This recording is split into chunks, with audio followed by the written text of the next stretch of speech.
Good morning, everyone. There it is.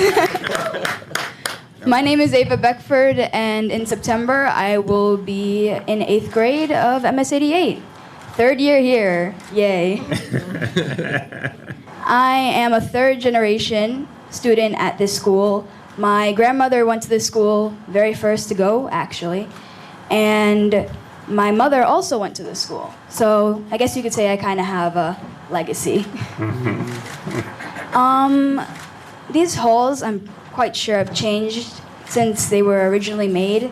And I've also seen big changes in the 2 years that I've been here. As a member of Principal's Council, which is where kids, students like me, can go in and voice their opinions on things that the school is going to do. We had this year and last year, we did participatory budgeting to get new ACs, an auditorium renovation, I believe, and other things like that. We raised $750,000 from just a group of students. That's amazing.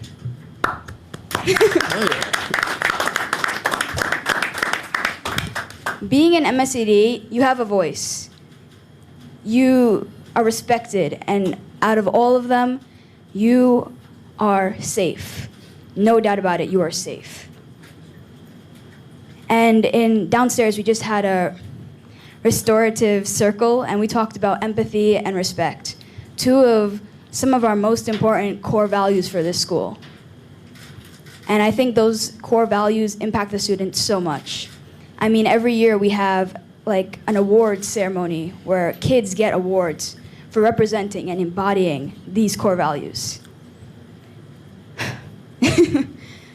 When I come to the school, we don't just talk about reading and math and science and all those things that your teachers say are like the most important things. We talk about how we're feeling and our emotions. And that, I think, may be just a little bit more important than the schoolwork. Just a little bit. And now, it is my honor to introduce Mayor Bill de Blasio. Thank you very much, Ava. Ava, that was amazing. I want to praise her, but she has to turn this way after she gets to her seat. Ava, amazing job. Thank you for everything you said. You're extraordinarily poised for someone who's about to enter 8th grade.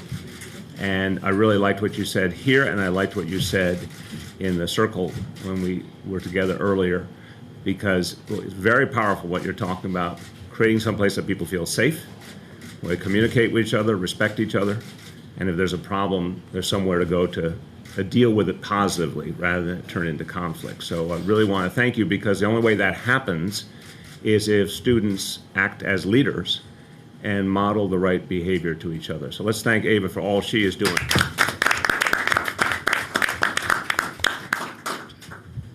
So I'm very impressed and very proud of MS88 for the extraordinary work happening here in terms of restorative justice. This is one of the schools that's taking the idea of restorative justice and bringing it to life and creating a much better school climate, a much better school community. MS88 is a school that I've worked with for many years, going back to when I was on the local school board. In this community, and Carmen will confirm this, for some reason here in this community, folks who've been here a long time call it 88s, plural. Felix knows this too. So that's part of the local folklore. We're not entirely sure why, but it's a school that is quintessentially Brooklyn, and there are a lot of families. I've met a lot of families that 2-3 generations have gone here, and they feel a deep connection to this school. But at the same time, as Ava said, the school is growing, it is changing, it's finding new ways to help kids succeed. And this approach is one of the things that's really making a difference in young people's lives. So this is part of a bigger change, and it has to do with everyone, with what the Department of Education is doing, with what the NYPD is doing, what principals and teachers are doing, and very importantly, what our students are doing to take responsibility for creating a better environment for each other. All of these efforts have been deepening over the last few years, all in the name of safety and all in the name of a better climate in which our children can learn. And now here is the fact that is so important. As a result of these efforts, the school year just ended, the 2016-2017 school year, was the safest on record in the history of New York City. Everyone should be proud of that. I want to thank everyone here at MS 88, the principal, Aileen Altman Mitchell. Thank you for your great efforts running this school. I want to also thank folks who do so much all over the city to protect the safety of our young people. Mark Rappersant, the Deputy CEO for Safety and Security at DOE. Brian Conroy, of course, Assistant Chief NYPD for the School Safety Division. Chief of Department Carlos Gomez and Chief of Patrol Terry Monahan, who also care deeply about the coordination between NYPD and DOE. Everyone has done an outstanding job creating a new reality. And this is essential to our equity and excellence vision. Let's state the obvious truth. You can't learn if you're not in a safe environment. You know, it wasn't so long ago that my kids were middle school age, and I heard every day the stories of what they went through in school. And you know, if kids are comfortable, if they feel safe, they're going to be able to be their best selves, they're going to be able to learn. And when they feel uncomfortable, or God forbid, they're dealing with challenges around them, it's not the kind of situation where we're going to help them achieve their potential. So we believe in safety as a fundamental mission of all of us in public service, but we also know it undergirds our abilities to teach our children. And that's why we've seen the DOE and NYPD growing closer in their efforts. There's a greater shared philosophy and shared efforts to make our schools safer, more and more of the kind of coordination that was yearned for a long time, and it's finally happening now.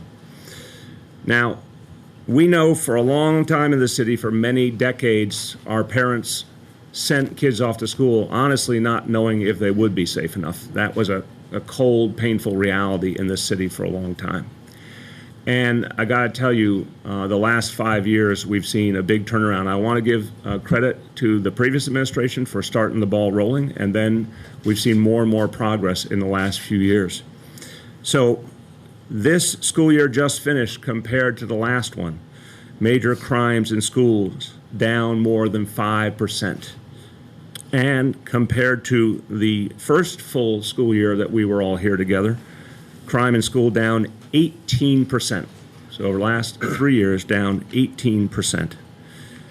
The number, and this is an amazing statistic, and such really speaks volumes to the change. Everyone who's reported on this city for a long time in this room knows there used to be a time when you assumed, unfortunately, dozens, even hundreds of our schools were more dangerous than they should be.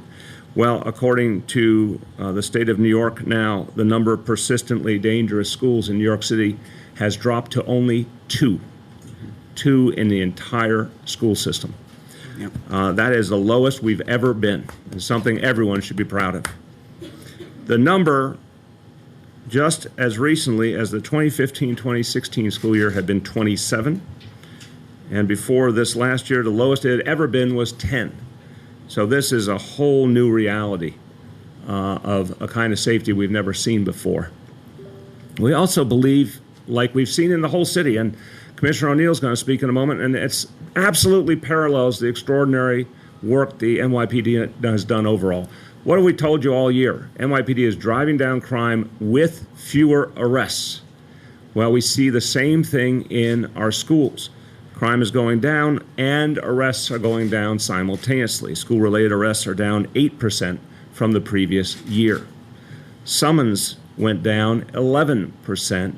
Suspensions have been declining. We see a pattern because it's a strategy to change the way we communicate with young people to figure out how to stop problems before they begin. Like you saw in that Restorative Justice circle, a lot of that is preventative, helping young people to settle problems before they begin. You saw that role play.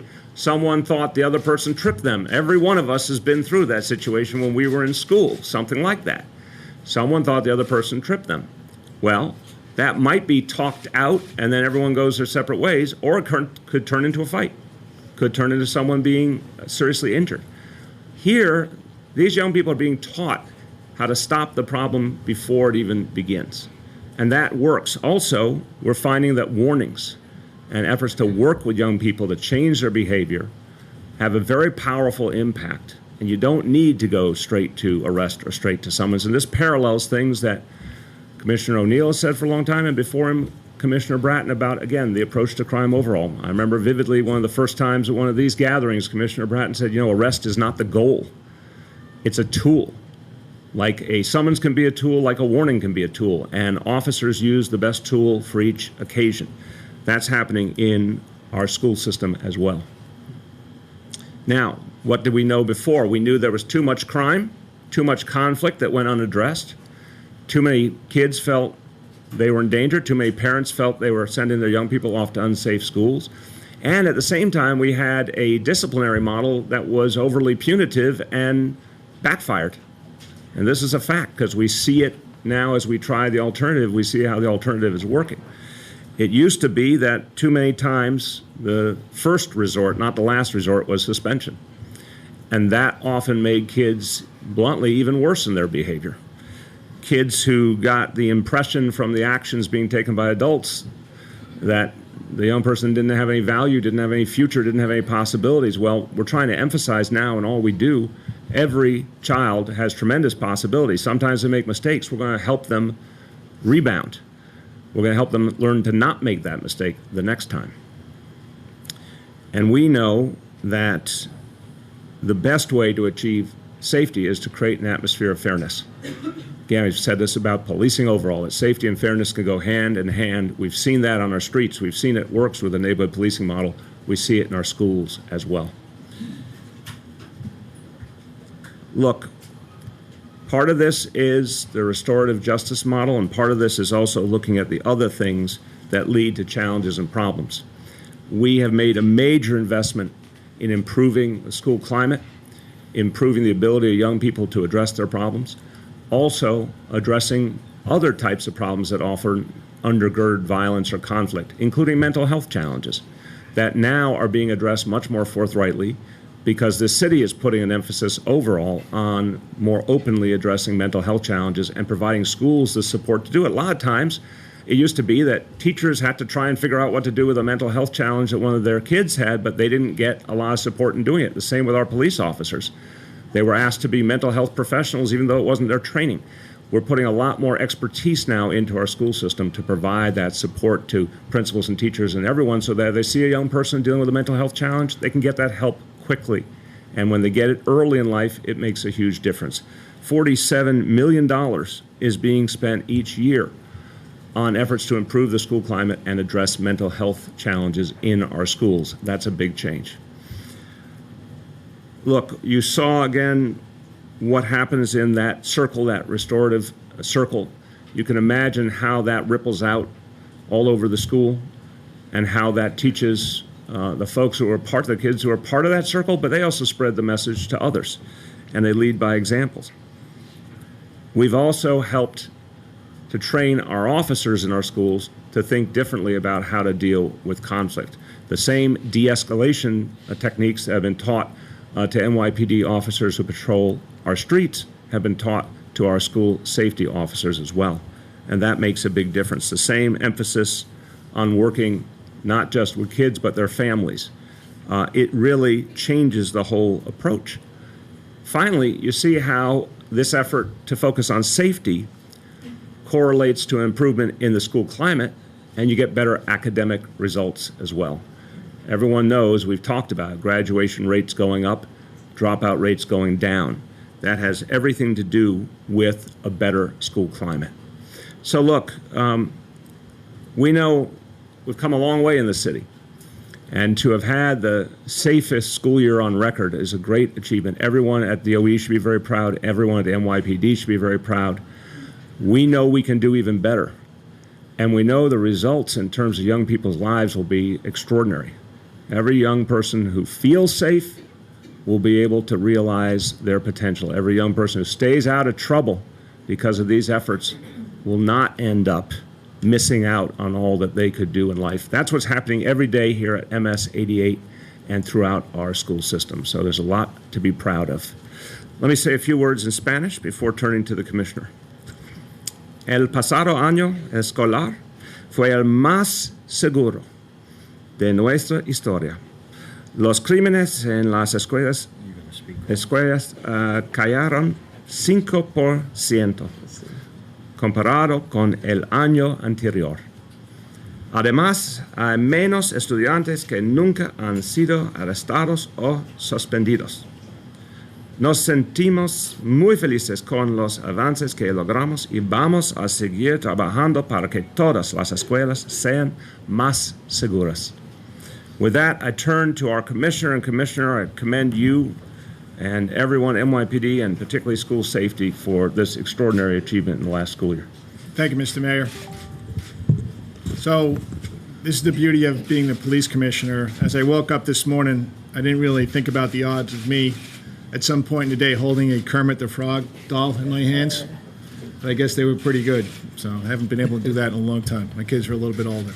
But it's a pleasure to be sitting up here with Carlos and Brian and the rest of the executive staff. Good morning, everyone. Inside our schools and out, it's the NYPD's mission to drive down crime and to keep people safe, particularly our young people.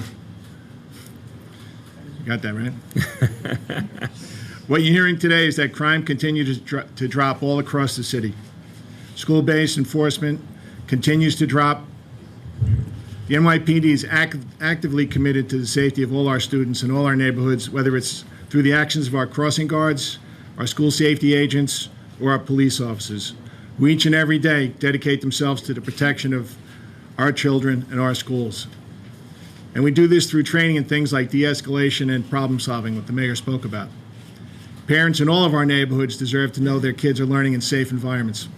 I say it all the time, nothing we do we do alone, because public safety is a shared responsibility.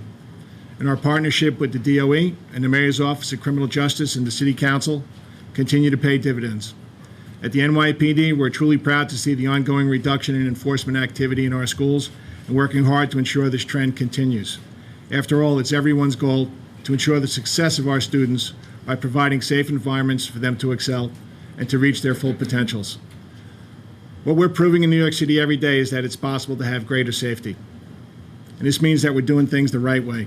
I'm looking forward to our continued partnership in our schools and across the city at large, so we can keep finding our way forward together. Thank you very much. Thank you, Commissioner. Thank you. As I turn to the Chancellor, I just want to say we've been on this road a long time together, and I remember when we first teamed up in District 15, this was a school with a lot of good, but also some real challenges. I want to commend you, because I know it's been a passion of yours to help MS-88 be all it can be, and this is a very encouraging moment, seeing those young people that we saw today. So congratulations, Chancellor Farina. Well, first of all, I want to give a shout out to MS-88. For those of you who don't know the history, this school, several years ago, certainly as the principal came on board, had an enrollment of 700 students, and we were working very hard to bring it to 800. It is now 1,400, which means they have done a great job. But they didn't do a great job in isolation. They put certain things in place. This is a learning partner school. This is where I send other middle schools to see how to do good work, particularly around social emotional learning. We have trained all our superintendents and now bringing it down to all our principals. What do we mean by school climate? What do we mean by social emotional learning? Anita, did you go to Yale or Harvard this summer? Yeah, Yale. We send all our superintendents for training for a week or two to understand that, again, a school is not just about a place of learning, it's a place of learning social emotional being. And this school in particular has done some really interesting things. The restorative justice is not an add-on. It's embedded into the school day. It's embedded into all the curriculums. What does this look like in math class? What does this look like in science class? So that's been very crucial. This is also one of our first schools that applied for a comfort dog. The comfort dog is somewhere in the audience here today, and we're increasing that number to 30 schools.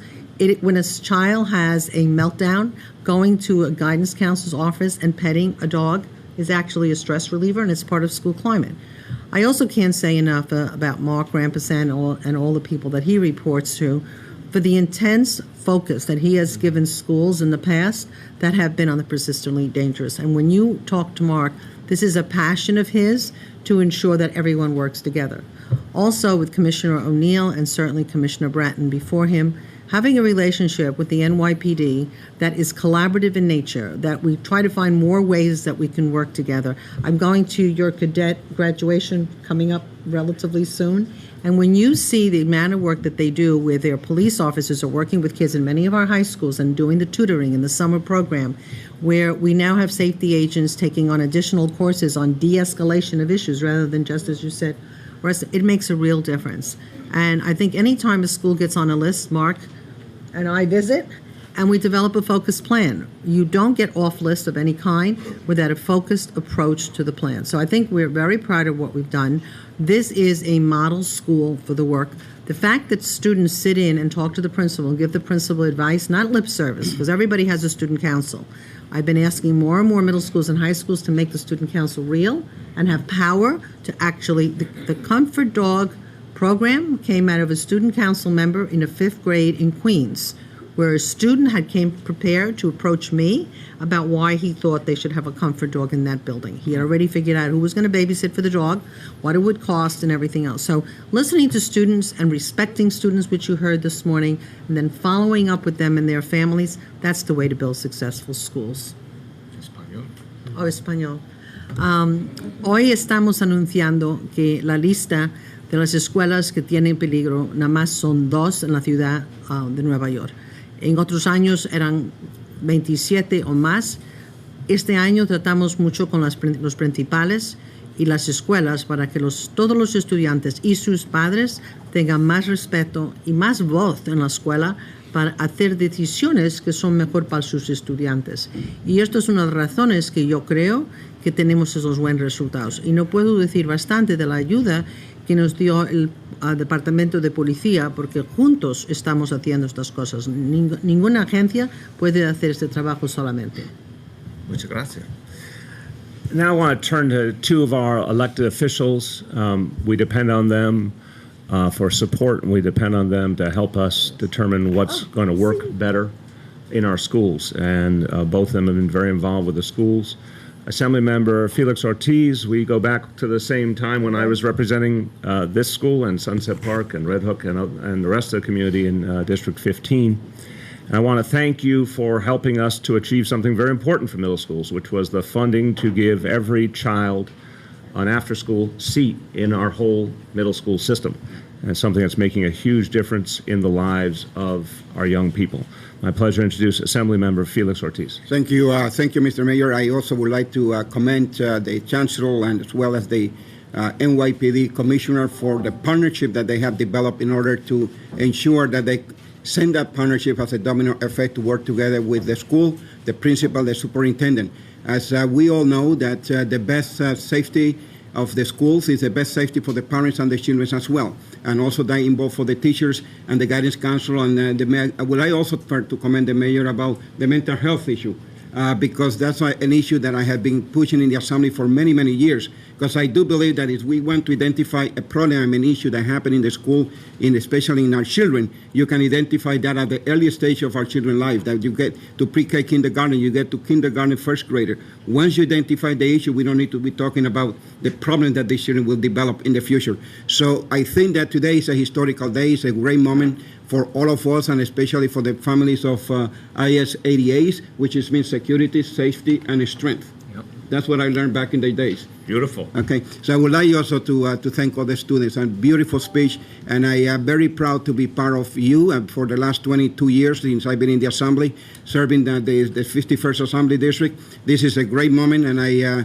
would like to say thank you again for having me here and for making me part of this family and for contributing in a positive way to make the school safety a better place to live for our children and our students. En español, very quick, es para mí un placer darle las gracias al comisionado en la colaboración junto con la canciller del Departamento de Educación y al alcalde, quien ha puesto educación en la línea primera para toda la ciudad de Nueva York. Y segundo, quiero darle las gracias también a la principal, a los padres, a los estudiantes, a los consejeros de las escuelas por la labor que ellos están haciendo, y la seguridad de una escuela es la seguridad de nuestros hijos y la seguridad de nuestros padres. Gracias.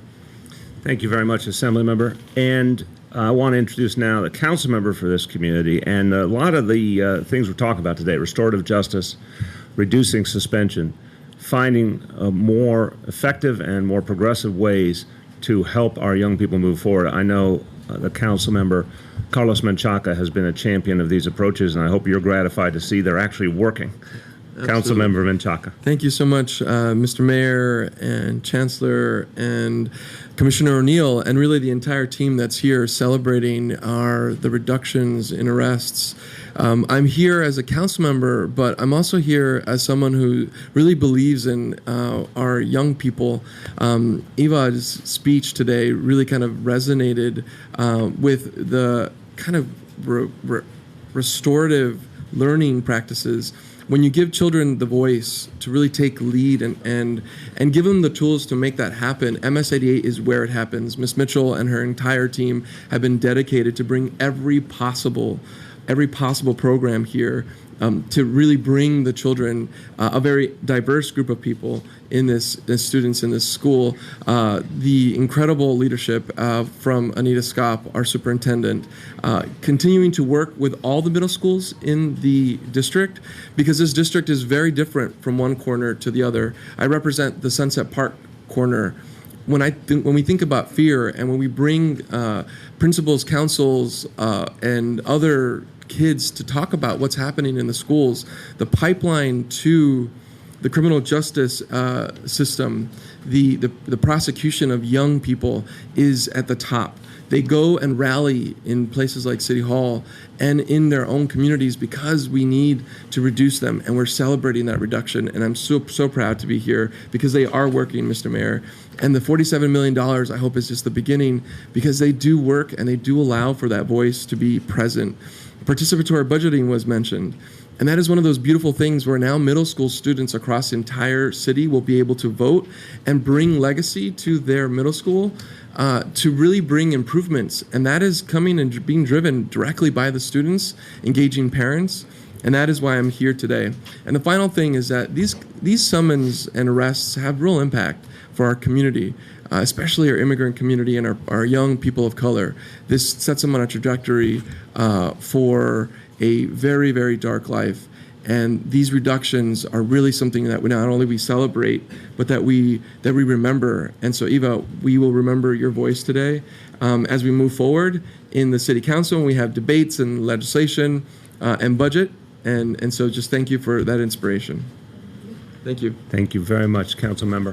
All right, well done. Congratulations again, Eva. We are going to take questions on the school safety announcement and the results we've talked about today, and then we'll take questions on other topics. So anything related to today's announcement? Yes. Thanks for taking the question. Apparently the state data is not available yet, but every year in the past when we've had this announcement, there are folks who point to that state data on assaults and assaults with injuries going up when you're talking about arrests going down. So could you please help us untangle the difference of why the state data suggests a rise in assaults and assaults with injuries, and that seems to contradict your data? I'll start and then turn to the experts. The state, we've said many times, has a very different standard. We think it is a standard that exaggerates the situation by suggesting that something that we would never consider an assault is somehow worthy of that title. So it's just a very different definition. I think the definitions used by the NYPD and DOE are accurate and reflect the real world dynamics of our schools. Chief Brian Conroy, School Safety Chief, is going to talk about that. Just to add to what the mayor said, there are, and he kind of hit the nail on the head, there is a lot of differences in how the state qualifies an assault. And we don't get privy to all the data that comes out of that, but the ones we have seen, we would never consider two kids playing in a playground and there's some sort of incident between a very young age to be an assault. And unfortunately, the state data does that. So if I understand also the state is working on reclarifying how they're going to classify assaults, because some of it is just not an assault. Mark, you want to? We are working closely with the state, and we've helped them to understand using sort of penal code language to define the actions of a kindergartner is probably not the best way to go. The state, in the continued collaboration, is in fact overhauling their system, and you can rest assured that you'll see a real distinction in between the two actions and sort of penal language. You'll see that there is a difference and a decrease in those areas of which you identified. Grace. Just given the disparity between the state data and the city data, does the city only count an incident as a violent incident when police are brought into the school? And can you explain how the decision is made to either handle something internally and not count it towards this total versus calling in the police? Chief, want to start? So we'll review each incident as it happens, and we'll determine at that point what level we report each incident. Goes on an incident report that the school safety agent will fill out inside the school. The determination will be then how that incident is handled. So very low-level incident inside a school may be handled by in a joint decision by either a school safety agent or a police officer from a precinct and the principal on how that incident may be handled. So whether that rises to the level of necessity for an arrest or a summons is a sort of decision made between the principal, the school safety agent, and the police officer. And many of those incidents are handled like inside the school, however the school sees fit to handle it. And when we say fit, we are talking about following the ladder of referral. I will reiterate, a first grader hitting another first grader with an empty milk carton does not require an NYPD response.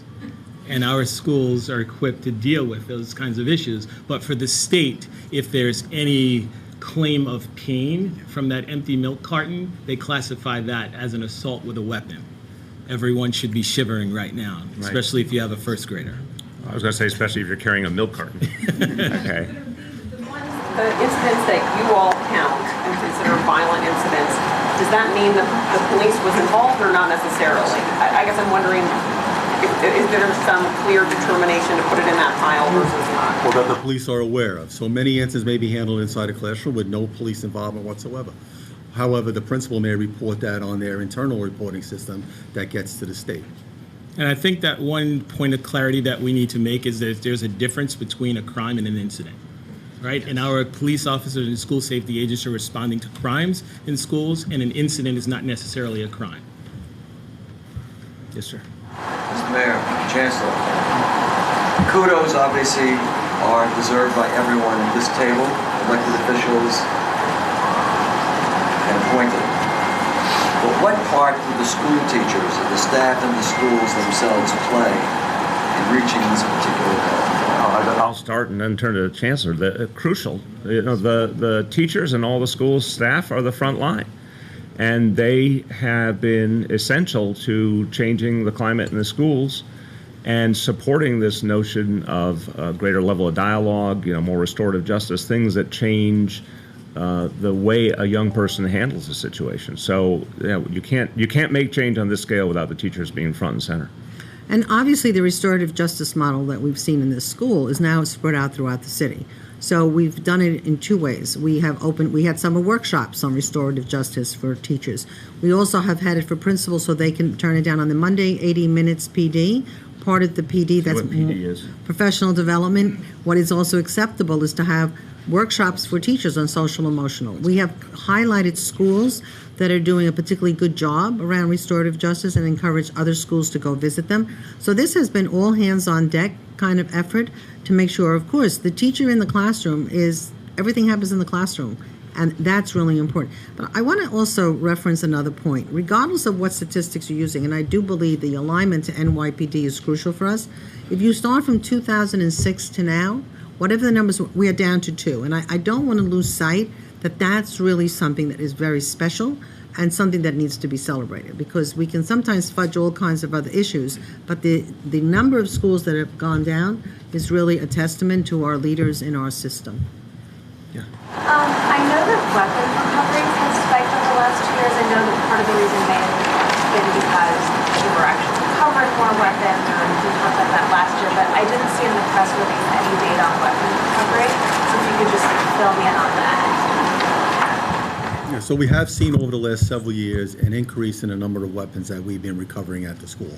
So we've done a lot of training over the last 5 years on detecting weapons and making sure that when we're doing scanning or we're just working together with the other adults inside the school, including the principals and teachers, on making sure that the school is safe, we think overall we're doing better. Most of our weapons are actually recovered based on information we get inside the school. So that's working with the teachers, working with the principals, working with the other students who are identifying other people who may be carrying a weapon inside the school. We have seen an increase.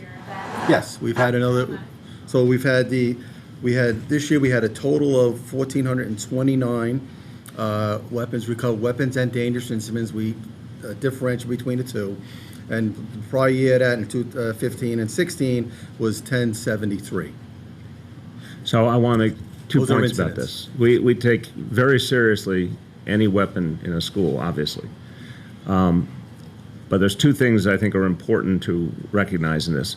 One is there's a lot more dialogue going on between NYPD and DOE and closer collaboration. And also, just like neighborhood policing has resulted, and we see more and more evidence of this in residents sharing information with police, this kind of model gets young people to share information with school safety and with teachers, which helps find those weapons. Look, we don't want any weapon in a school, but if a weapon comes in a school, we want school safety to get their hands on it. So this begs the question, over the years, were there a lot of weapons that got into school and never were located and identified? And I think that's probably the case.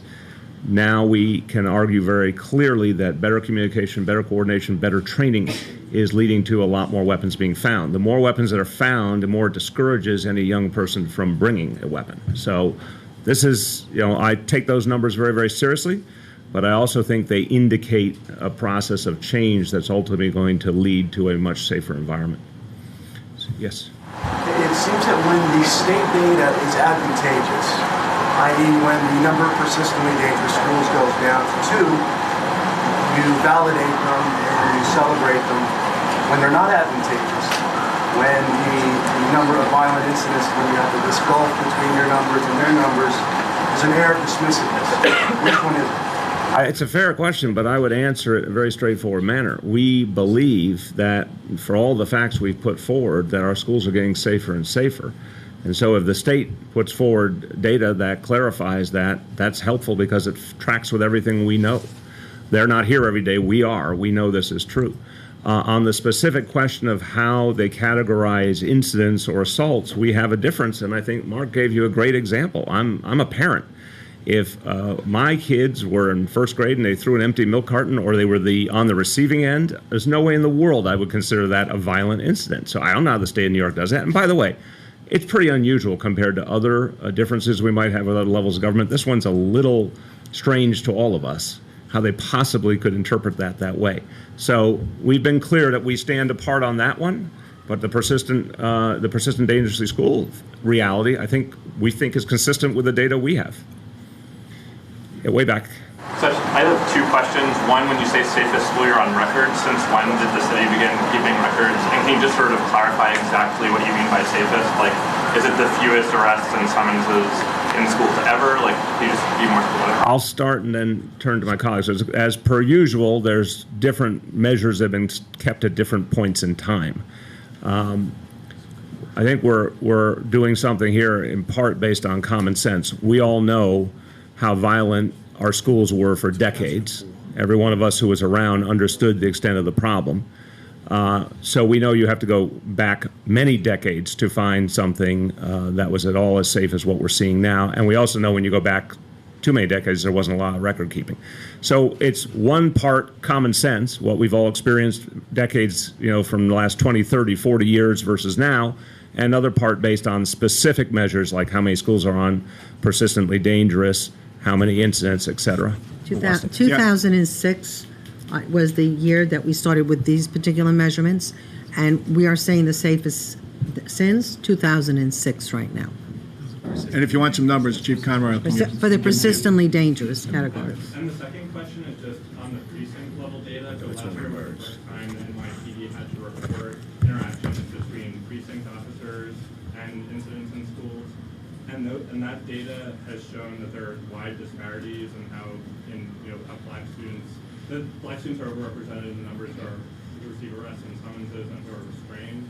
And so I'm wondering what your response is to that. Look, I want to say our very clear goal in everything we do in policing and in education is to end a history of disparity that has plagued this city for decades. And a lot of what we are reviewing with you today is part of that change. When you see crime going down in schools, suspensions going down in schools, summons going down in schools, it speaks to reducing disparity. Because we all know that it was overwhelmingly young people of color, and particularly young boys of color, who were on the receiving end of all of that. So we're in a process of change. But I think the most striking thing here is that the level of discipline has been adjusted, and we're still finding a way to make things safer. That speaks volumes to the reality. I think a lot of people believe, and a lot of advocates believe, that there were too many young boys of color in particular who were getting suspensions who shouldn't have gotten them. This is part of changing that reality. I think this is hold on, Brian. I think this is consistent with our neighborhood policing philosophy also too. Now that you have steady sector cops, they'll be going to the same. If there's a need to go into a school, it'll be the same cops going into the same schools. So you'll have that familiarity, Brian. Yeah, just to add to the NYPD took over the school safety responsibilities in 1998. So those are first years when we started actually tracking accurately as we can best do since 1998. So that's when the school safety, the police department took over responsibility for school safety. So we look back at that point as being the safest since that point. Marcia. Mr. Mayor, I wonder if you could help me understand the discrepancies between the state figures and the state figures. Because the state figures do more than talk about changes between an assault with a milk carton and a first grader. For example, it shows an increase in forcible sex offenses, an increase in assault with serious difficulty, an increase in weapons.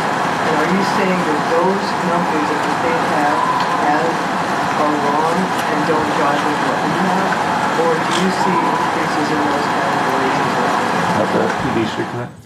So we've said there's been an increase in the number of weapons recovered. And we've seen a steady increase over the years.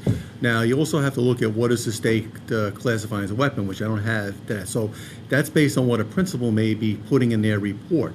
So we don't know when a principal could put down a toy gun, and when somebody recovers a toy gun from a very young child, and the state may classify that as a gun being recovered because they see the word gun on there. Not discounting, we said there's a difference in reporting, so on how they're tracking their information. Can I just bring this back to try and answer your question better? We believe in the NYPD's numbers. So state of New York's going to have its own standards. That's great. But I believe in the way the NYPD handles public safety in this city, including in our schools. So to your question, which I think is a very, very fair question, we talked about the decrease in crime, which has now been for 5 years in a row. We talked about the reduction in suspensions, summonses. These are facts. We talked also about the number of guns being recovered, which on the one hand causes real concern, on the other hand shows successful work to recover the guns and other weapons.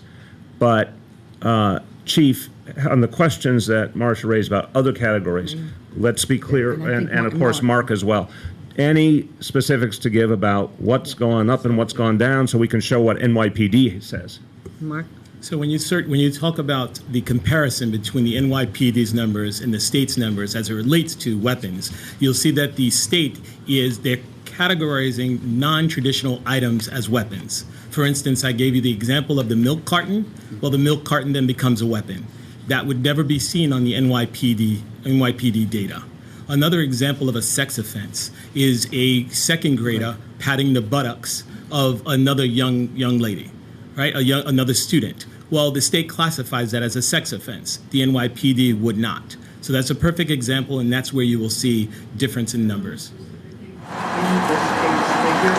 Correct. No, this is a way by which you see those increases in those figures that are much different than the NYPD. So they're classifying all of these different things as weapons when in fact that would not be the case for the police department. And even assaults. Please. I'm sorry. Go ahead. You changed the policy about a year and a half ago, giving out warning cards as opposed to suspending people and things like that. And I wonder if you could talk about the success of that policy in ending the disparity that you used to see in terms of. I'll start and again turn to the experts after. Look, the warning card is one tool. And we reserve the rights to use whatever tool fits the occasion. Could be arrest, could be summons, could be a warning. Obviously could lead to a suspension, could not lead to a suspension. Restorative justice is another very powerful option. This tracks, Marcia, exactly the way we're handling neighborhood policing in general. And again, what I give Commissioner O'Neill and Commissioner Bratton before him great credit for, recognizing that we want our officers to use discretion based on very, very effective training and choose the tool that works for the situation. And obviously now, because there's a better coordination between DOE and NYPD, you've got principals and other members of the school team talking with school safety, deciding together what's the best path. So I want to be clear that warning card is one of many tools. But with that use of that new tool and everything else, we've seen a reduction in crime, we've seen a reduction in violence. So we think that indicates it's a valuable tool. So anyone want to speak to how it works? So I would hope that anyone would agree that any one less summons in a school is successful. The warning card program in our eyes has been very successful. It allows for the school safety agents and NYPDs to offer or use another tool in their respective tool belts. It forces the conversation between the NYPD and school staff and supporting the young person, or should I say the whole young person, right? Because if this young person is in possession of marijuana, a summons is not going to solve that problem. We want to ensure that this young person is getting the supports that he or she may need. So this forces the two-way, in some way, three-way conversation, and I think that this program has been successful thus far. Yeah, and I'd like to add something here. It aligns more closely the conversations between school safety officers and school personnel. One of the things that I think I've seen particularly this year is that when I walk into a school, the principal will say, oh, and the school safety agents are really working very closely with us. I really didn't hear a lot of that a couple of years ago. And I think when they're aligned and the conversation is how do we make the school not only safer for students, but how are students more respectful of the rules and regulations of the city, it makes for a better conversation. It's not an I got you mentality, which I think really is better for everybody. Okay. Yes, Jill. Follow up on that. I know that these cards are being issued for two things that normally or in other circumstances could lead to a summons: possession of small amounts of marijuana and disorderly conduct. Are you counting how many of these warnings are given out, given that otherwise, if you weren't doing the warning program, these things might have been logged as summonses that would count towards, the data that you're saying is the lowest average? Yes, we are working collaboratively with the NYPD. They track the particular numbers of warning cards issued. I guess we'll share that data when able to. Or I'll turn to my press folks. I'm a little loose. I'll just give numbers out. I'm not sure if I'm supposed to. Chief, you want to add to that? No, we can provide the numbers on the warning cards, but it's a pilot project that we started just to give our officers and school safety agents another option. Not only opens up the conversation between the police officer and school safety agent, school personnel, but it also gives a chance for the officer and the agent to talk with the student and maybe go over those issues that they may be having and work closely and try to counsel them. So we see a lot of positive. We're early into that. It's only in 16 school campuses so far, so we're early.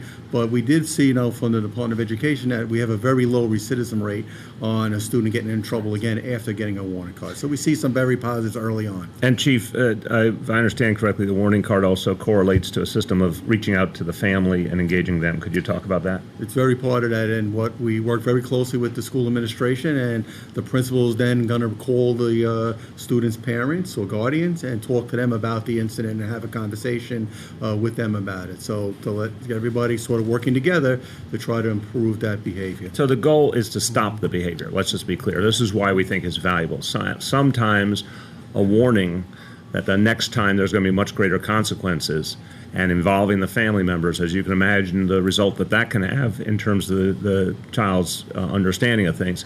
Sometimes that's what gets the young person on the right track, and they never come back to having a problem. God forbid there is more, well, then there'll be more consequences.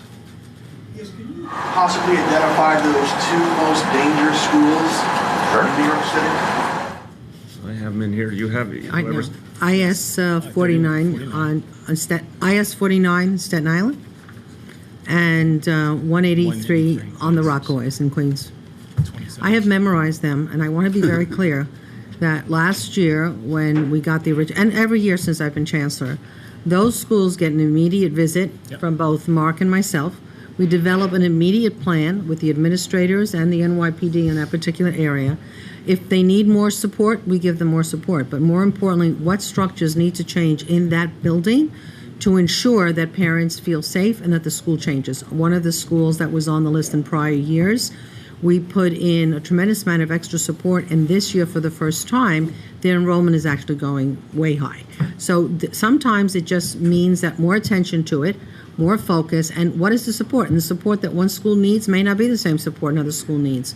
And you can be sure Mark and I will be there momentarily. With an army of support. With an army of support. Juliet, is that Yes. you? Yes. What is the name of the service dog and what kind of dog is it? And is there a picture or is the dog here? You mean here at this school? Yeah, Petey. The dog's here. The dog is here? Yeah. Having lunch. The dog's available for interviews after. Petey is named Petey. after the school. The school. This Petey? school is the Peter Roget School. So Petey is named after the school. Who the heck is Peter Oh, there's Roget? Petey. There's Petey right there. Okay, well, there's Petey. Where's Petey? Petey's making an appearance. Petey's going to be more. Okay, the whole press conference will now descend into pandemonium. Petey cannot be seen by the cameras. Could you hold up Petey, please? Put him on the table. That's right. There's Petey. When I Let's give Petey a round say of applause. we are looking at every single thing that will de-escalate issues, and particularly for students in crisis, kids Yes. with some mental issues, special needs kids, going into an office and just, petting a dog can sometimes de-escalate issues. It doesn't hurt to work with adults either. So we're very happy to do this program. And last year was our first year with 7 schools, and next year will be 30 schools. And the schools have to apply. There's a very rigorous process, but we will try anything to bring a better climate to our schools. Amen. What kind of dog is They're all Petey? rescue dogs. Lopsa. But could you say that again? Lopsa what? Lopsa. Lops?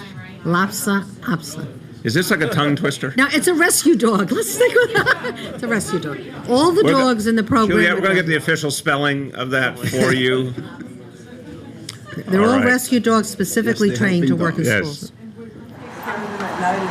Oh, that's Someone in part of the application process, someone in the school has to be totally responsible, take them home at night, and watch over them on the weekends.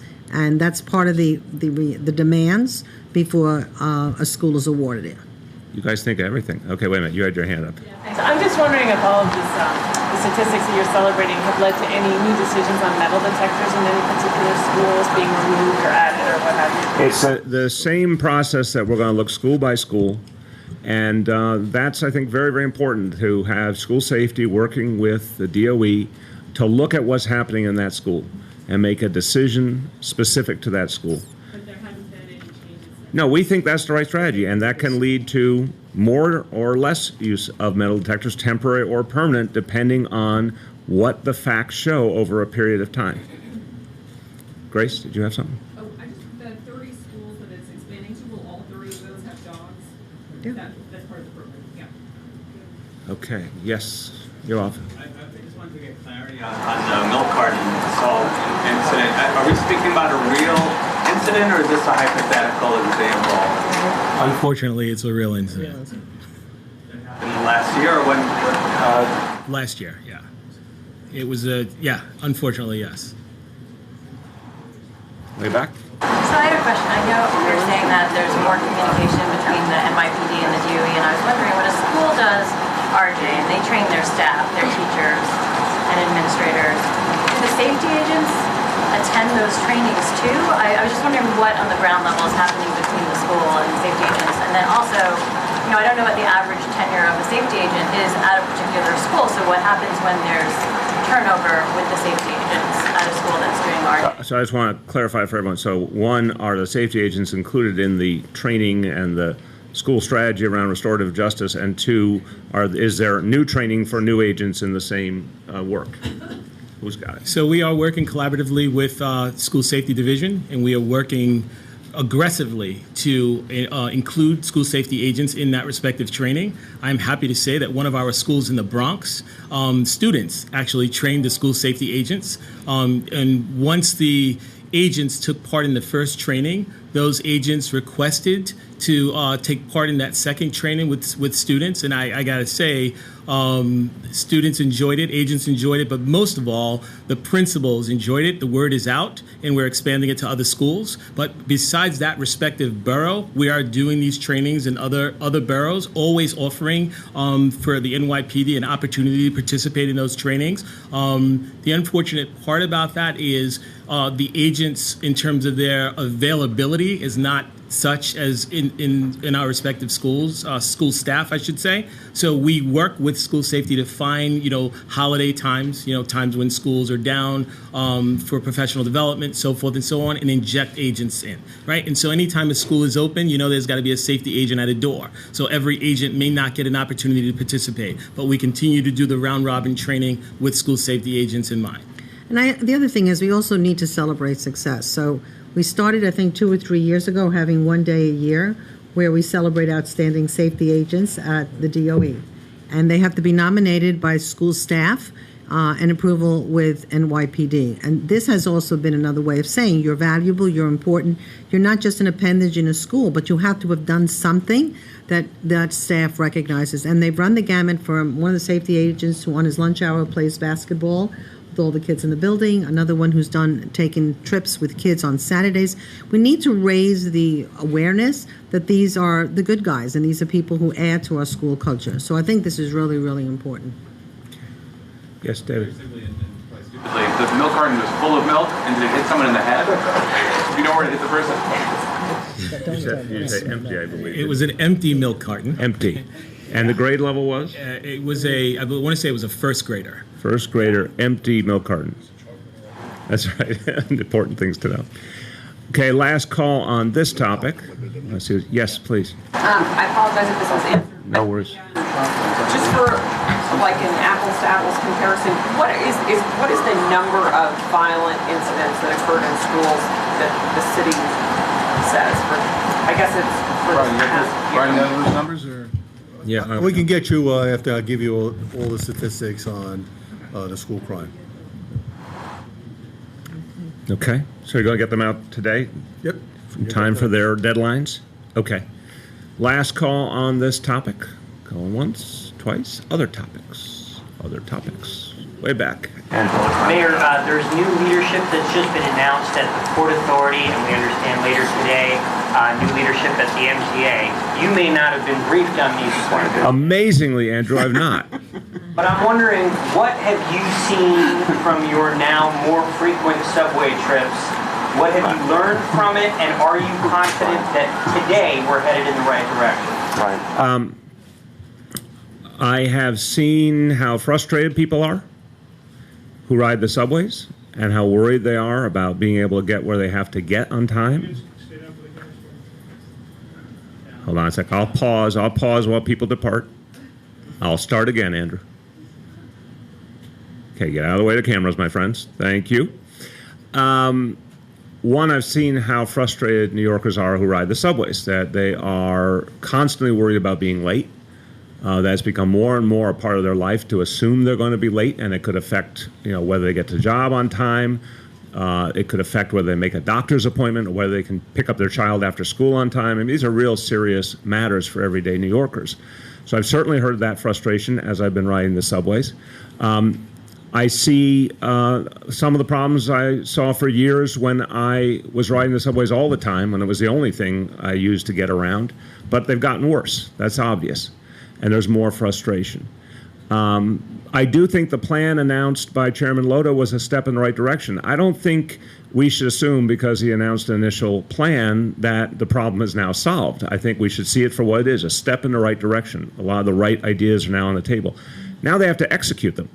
And I've reminded us all, there's been many, many years where we've questioned the effectiveness of the MTA for good reason. And I think the lack of accountability that's gone with the history of the MTA is part of the problem. So one of the things I'm most excited about is the notion of a ComStat-like approach. Put up online for everyone to see what's going on with these changes. Are they working? How are they affecting the lives of everyday New Yorkers? And then we can measure whether something's actually getting different in people's lives. Yeah. Have you revisited at all the idea of increasing the city's share of the funding? And if not, why not? Same reason I've not revisited, for the same exact reason. Job one is for the state of New York to return to the MTA the $456 million that they have taken out of the MTA budget since 2011. Those are documented, Andrew. They're out in the open. It was money that comes from revenue for the MTA, taxes devoted specifically by law to the MTA. That money was diverted by the state of New York. They need to return the money to the MTA. That would literally cover the cost of Chairman Lota's plan immediately. And I'm not going to ask city taxpayers to cough up money for something that should be the state's responsibility, and that literally the state took the money away from the MTA to begin with. The city of New York, people in New York City pay so much between fares, between tolls, taxes toward the MTA. New York City residents pay a huge amount of the cost of the MTA right now. State needs to do its fair share. Going forward, we're ready to talk about the long-term plan and what we all need to do. That's something I very much am ready to be a part of. But I'm not going to put city taxpayers' money into something when the state hasn't given the MTA the money it deserves. It's as simple as that. David?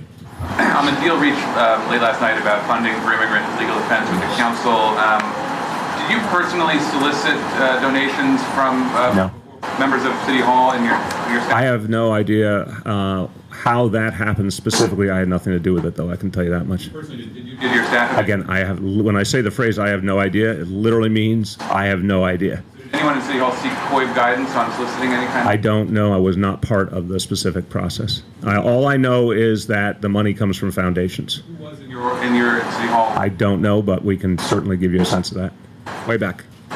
There seems to be a resurgence with the Times Square characters and superheroes. No, I'm going to stop you, and then I will respectfully listen to your question. I think the New York Post thinks there's a resurgence because they like putting naked ladies on the cover of their newspaper, but I don't think there is a resurgence. Please continue. It's a on-again, off-again issue, but what is the exact role of the police department with this? I don't think it's really clear. I think, I'm going to tell you, and I'll turn to the commissioner, I don't know what could be clearer. We created these designated zones, and if someone tries to ply their trade outside those zones, they have a legal problem, and the NYPD can enforce.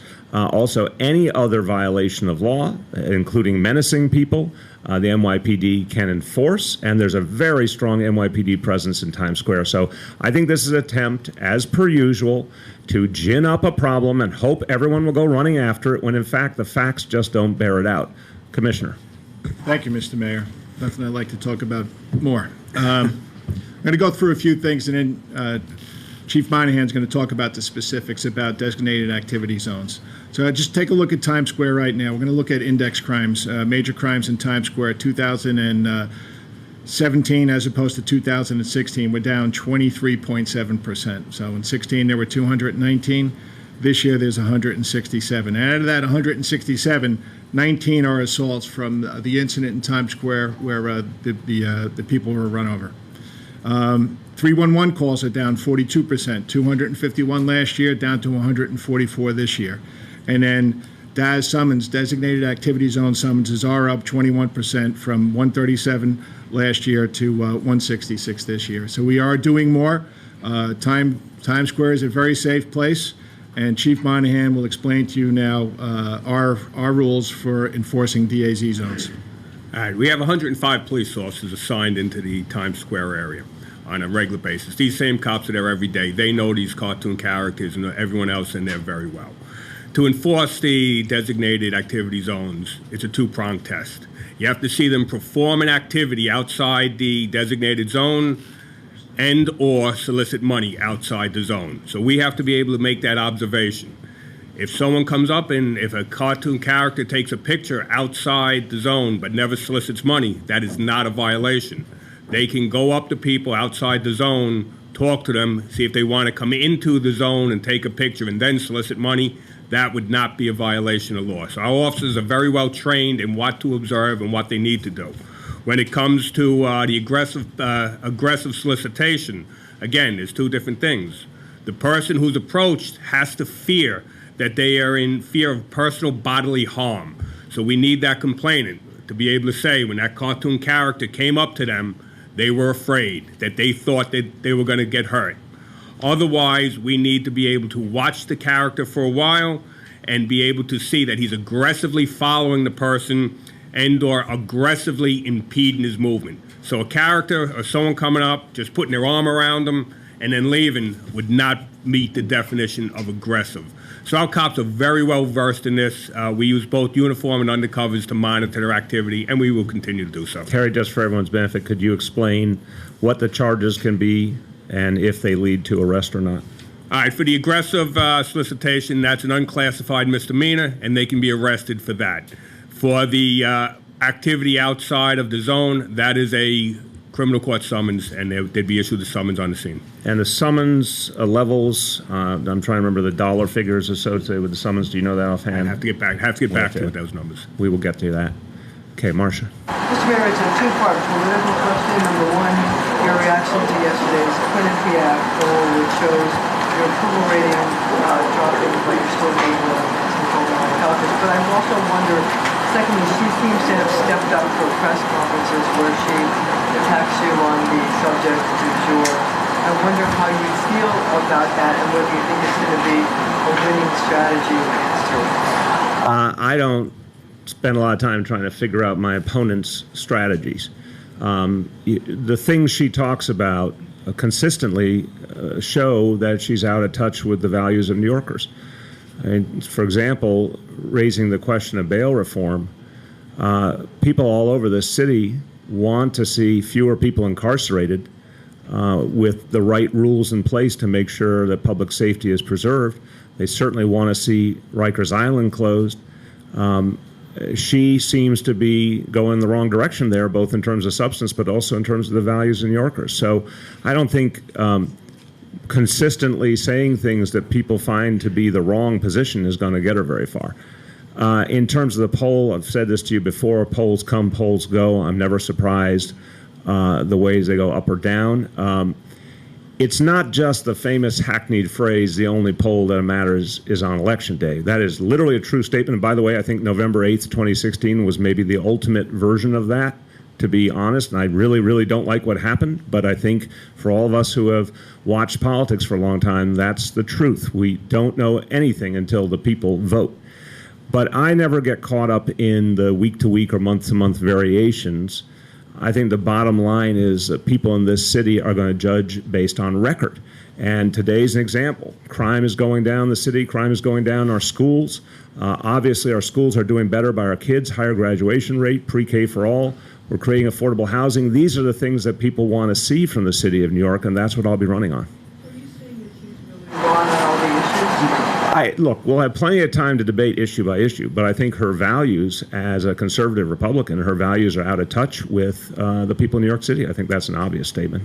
Way back, Lisa. Mr. Mayor, do you have any update on the fatal shooting yesterday in Flatbush Gardens of the emotionally disturbed mayor? Let me turn to the Commissioner for that. Lisa, Chief Monahan gave a preliminary statement yesterday. We did have the opportunity to interview the non-shooting officers last night, so he'll give you an update from the information we gained from those interviews. All right, again, this is still an ongoing investigation, but we have more information based on these interviews. What we know now is that our officers responded to the door. All 4 officers are at the door. Mr. June's mother opens the door for them. They enter the apartment. As they enter the apartment, Mrs. June runs to the back of the apartment yelling, "He's back here, he's back here." Officer Gerlichowski was the first officer into the apartment. He was armed with a taser. All 4 officers enter the apartment. Once they're in the living room area, Mr. June comes running out of the back, directly at Officer Gerlachowski. Officer Gerlachowski starts to backpedal and fires the taser, striking Mr. June in the chest and in the arm. Mr. June continues forward into Officer Gerlachowski, knocking him prone onto the floor. He then straddles over him with the knife in his hand. At that point, Officer Gonzalez fires 5 rounds, striking Mr. June, causing his demise. And was the original 911 Or was the mother being threatened by the son with a knife? No. He puts it over as a non-violent, no weapons. Joy. Just to follow up on that, the officer involved, you just referred to him as Officer Gonzalez, has been reported to be Officer Miguel Gonzalez, who was involved in a previous shooting of an emotionally disturbed person. Can you give us a sense of what happens now? An officer has twice been involved in fatally shooting someone under similar circumstances. Is the department going to look at that? Is there going to be some kind of training, some kind of support offered to the officer? What happens here? So of course we take a look at it. Officer Gonzalez was involved in a prior shooting where someone called 911 on themselves, stating that they had a gun and a knife. That didn't come over as, Terry, correct me if I'm wrong, it didn't come over as an emotionally disturbed person. There was video of that incident. You mean the previous incident? Yeah, the previous incident. Right. Officer Gonzalez, it has not been finalized for our Force Investigation Division, but it will be shortly, and we see that shooting as within guidelines. Yes. Hi, just follow up on that. Mental health advocates have been calling for routing calls of emotionally disturbed people to specially trained officers. Is that something the city is moving forward on, or is there an update on that? Yeah, we continue to train our officers in crisis intervention training, and we are working with DOH. We do have co-response cars also. But just be reminded that this came over as a nonviolent, emotionally disturbed person yesterday. And I want to also remind, we obviously have a lot of folks, a lot of officers who are trained, a lot of specialized units, but there's also a time factor in some situations where whoever can respond most quickly may be needed. But it's certainly, as you heard from the commissioner, we have a very intense focus on deepening mental health training for officers across the board. Yes. Mr. Mayor, yesterday I spoke to former DCAS Deputy Commissioner Ricardo Morales. He led negotiations of a land and tax deal with a political donor of yours until your team took over an issue that got you and your team in trouble with federal prosecutors. He was fired the same day you were interviewed by those prosecutors. He says that you and your team acted not illegally but unethically, and that he was fired because he followed the law and refused to give favorable treatment to that campaign donor of yours, Harendra Singh. You've said there were performance issues with him, but in a career of more than 2 decades with city government, he's been recognized for his leadership and ethics. Were you the one who made the decision of firing him, or were you involved in that decision, and did the handling of the same case have anything to do with it? No, no, and no. So do you have an idea why he was fired? I have a lot of respect for Commissioner Lizette Camillo and a lot of respect for Deputy Mayor Shores, and that's something they determined based on performance, had nothing to do with these other matters. That's just a fact. Way back. Mr. Mayor, of course, going back to the poll, your popularity dropped 10 points in the course of just 2 months. Does that, inspire you any sort of regrets about how you've reported yourself in the last few months, whether it's, in terms of pass your legal bills on the taxpayers, or in dealing with the subways, or do you believe yourself to be beyond reproach? I never believe that. I'm constantly asking myself, what can I do better? And like every other human being, I'm sure I make plenty of mistakes. But that's not how I look at polling, as I mentioned earlier. You'll recall the year 2013, where if I had gone by the polling, I wouldn't even have bothered to get out of bed in the morning for most of that year. We just have learned this lesson over and over. Polling only tells you so much. I feel confident that the things that we are doing that affect people's lives are what matter. I'm sure I make all sorts of mistakes, but when it comes to the basics that people care about, I feel great about the record, and I think people recognize it. They want to see crime go down, and they also want to see more fairness. So crime's gone down 3 years in a row. It's continuing to go down this year, while stop and frisk is down 93%. We have the fewest complaints against police officers we've had in a long time. That is a policy that's working. Obviously, more affordable housing, free lawyers to help people stop from being evicted, rent freeze. These are all things that people care about deeply and that affect their lives. And I think in the end, that's what they're going to decide on. Did their lives get better in some way? Was the city moving in the direction they cared about? I always have regrets, but I don't delineate point by point what I think was great in each day and what I have regrets about. I'm always sure I can do better, and I push myself to do better all the time. Yes. Just to go back to the shooting yesterday, kind of bigger picture. One, Commissioner, can you provide some clarity on why a stun gun, a taser, might not stop somebody, why it might not be effective? And two, just an update on the number of officers that have gone through CIT training and the goal for the department. Yes, hold on, I'm going to have to get you the exact number. I can do that. DCPI can get you. And there's a number of reasons why a taser could fail. One of them could be clothing. One of them that the spread of the darts is not wide enough. So there are a number of reasons why it could fail. And do we know yet specifically with this? No, we don't. No, it's still part of the investigation. Yeah. Did the 4 cops who responded in the 6-7 have crisis intervention? One officer did have CIT training. Officer Golichowski had it. 3 of them actually did. 3 of them? Yes. Is Officer Gonzalez one of those? No, he's not. And is there any plan to sort of increase the pace of that training or change how you dispatch the cops who do have that training? Yeah, we are, of course, we're always looking for ways to improve the way we respond to emotionally disturbed persons' calls. I think in 2016 we had 150,000. So this is going to be part going forward. I think the pace of which we're training them, it's a pretty extensive training program. We're moving along the way we would like. Of course, we would like it always to move a little bit faster, but we also have to make sure that there's a lot of other training that we do also. Hold on, you had a bunch, my friend. We'll come back to you. Go ahead, Grace. An update on just dirty measures in place for Joubert. I understood there was a report that everyone attending the festival is going to be screened for guns. So I want to just start before turning to the Commissioner. Look, I want to thank the NYPD, but I also want to thank all the community leaders who have been part of discussions over the last few months, clergy, elected officials, community leaders, all of whom shared a goal, which was to come up with a new and better plan. As you know, in the previous year, last year, we thought we had a very, very robust plan, much more presence than in the past. We obviously were not happy with what happened, and we need to do something very different.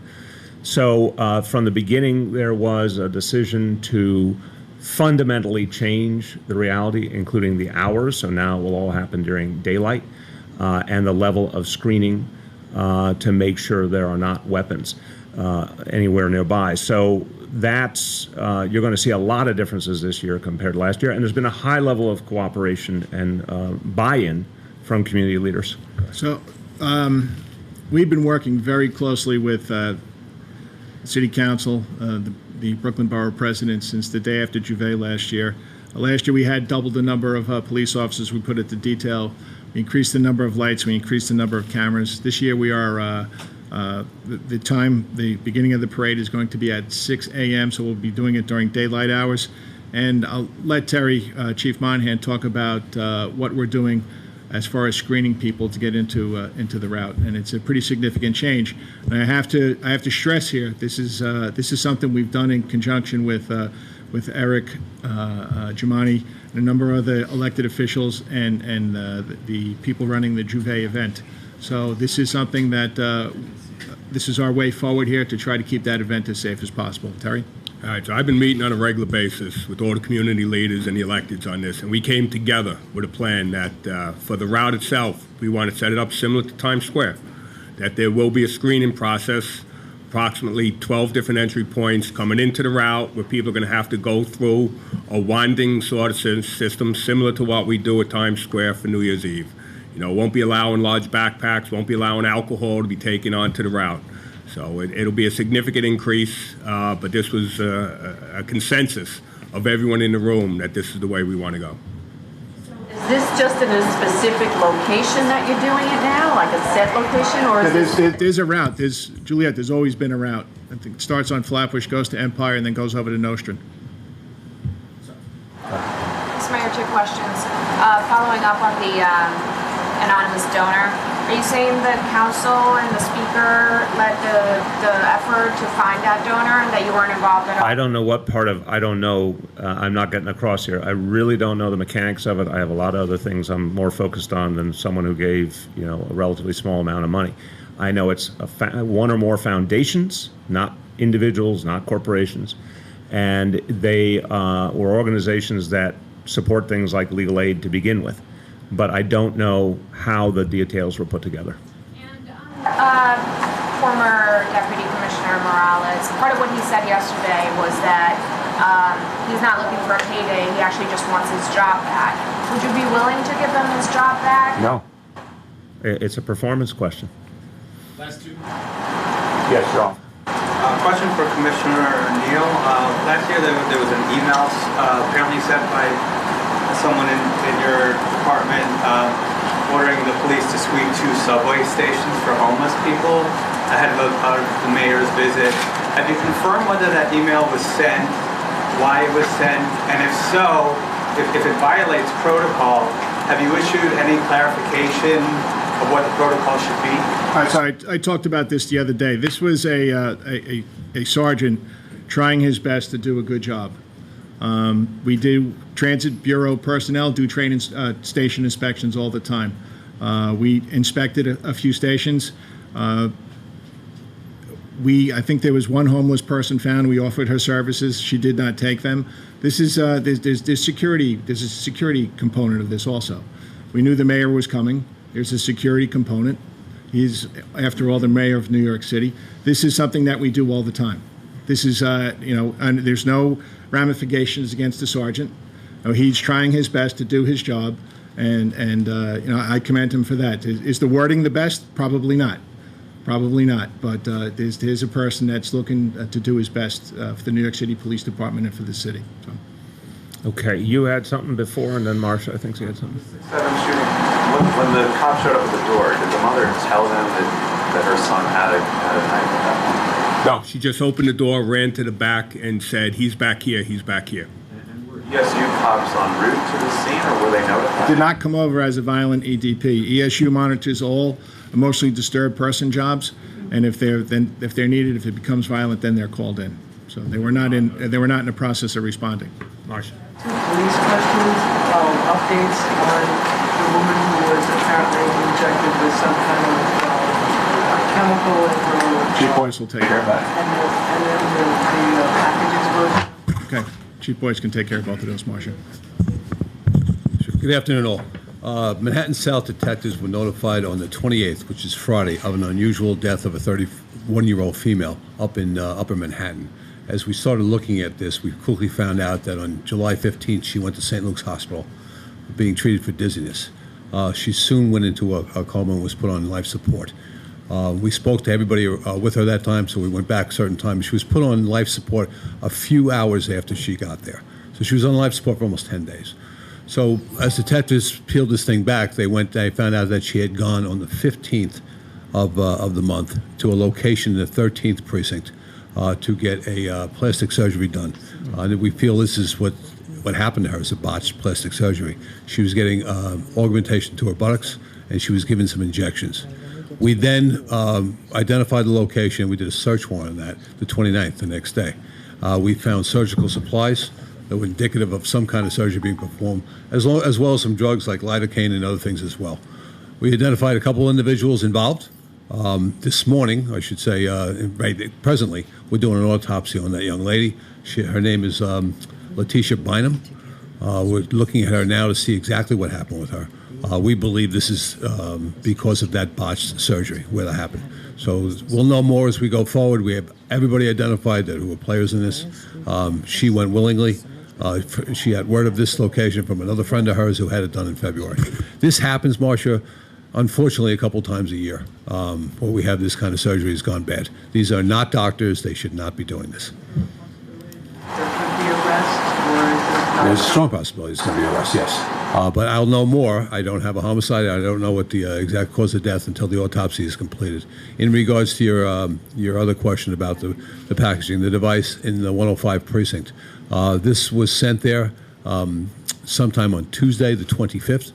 It was placed on the porch in a plastic bag, clear plastic bag. And this was placed in a what would you call a tubing that people use to send packages in the mail. Generally speaking, paper and things of that nature, conical and things, 12 inches by about 4 inches wide.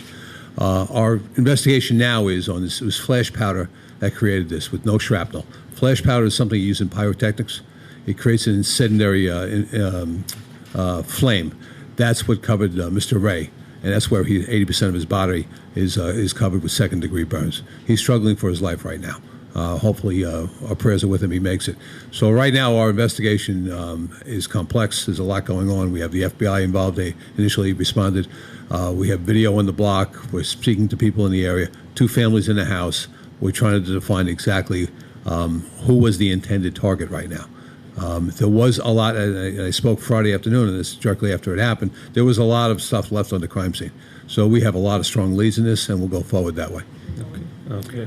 All right, we will not know motive until we have the target. Okay, thanks, everyone. Thank you. Ron, you'll get that picture, right? The cutest stuff around. Told you he wouldn't bark.